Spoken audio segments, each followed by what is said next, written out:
This is the Owrap. I am Vanessa James. Here are the stories making headlines today.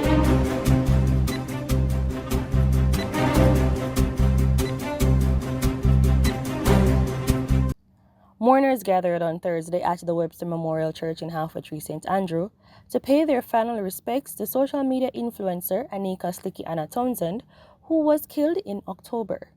Dressed in white in a casket adorned with her photographs, Townsend was remembered as a loyal friend and committed mother whose generosity knew no bounds. Townsend's body was fished from the sea in Reading, St. James on October 21. Rashawn Patterson has since been charged with her murder. Townsend was laid to rest just 5 days away from what would have been her 36th birthday. 4 years after parting ways with Petrojam, former general manager of the state-owned oil refinery Floyd Grindley still had access to the entity's bank account valued at over $18 million. The revelation was made on Wednesday during King's Counsel K.D. Knight's cross-examination of the company's chief financial officer, Delroy Brown, who is a witness in the fraud trial involving Grindley and former chairman Dr. Percival Singh.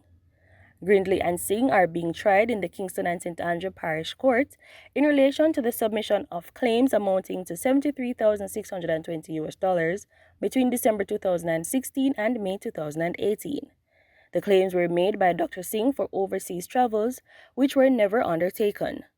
Grindley is alleged to have aided and abetted the ex-chairman in the process used to make the fraudulent claims.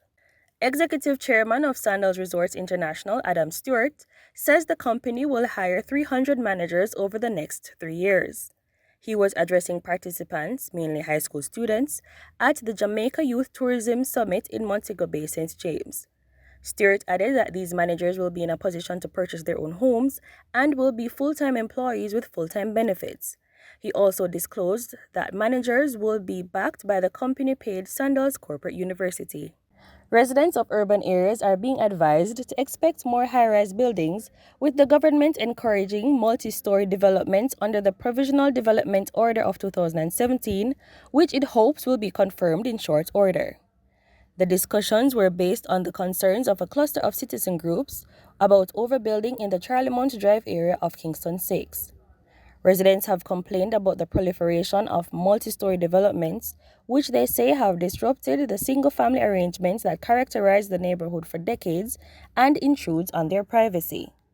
The citizens' associations say that although the Provisional Development Order had changed the previously allowable 30 habitable rooms per acre and 2 stories to 100 habitable rooms per acre and 6 stories, the reality on the ground is very different. And in World Cup news, during Thursday's action of the World Cup, Romelu Lukaku missed a string of late chances as Belgium crashed out of the tournament in the group stage after a 0-0 draw with Croatia, which sent the 2018 runners-up into the knockout phase. Meanwhile, Morocco powered into the last 16 of the World Cup for the first time in 36 years with a 2-1 victory over eliminated Canada. The final matches of the day saw Japan scoring twice early in the second half to come from behind and defeat Spain 2-1, allowing the Blue Samurais to advance to the round of 16. It was a sad day for Germany, however, who, despite defeating Costa Rica 4-2, have been booted from the World Cup in the group stage for the second tournament in a row. This has been the Owrap. Catch up with these and other stories on JamaicaObserver.com. I am Vanessa James.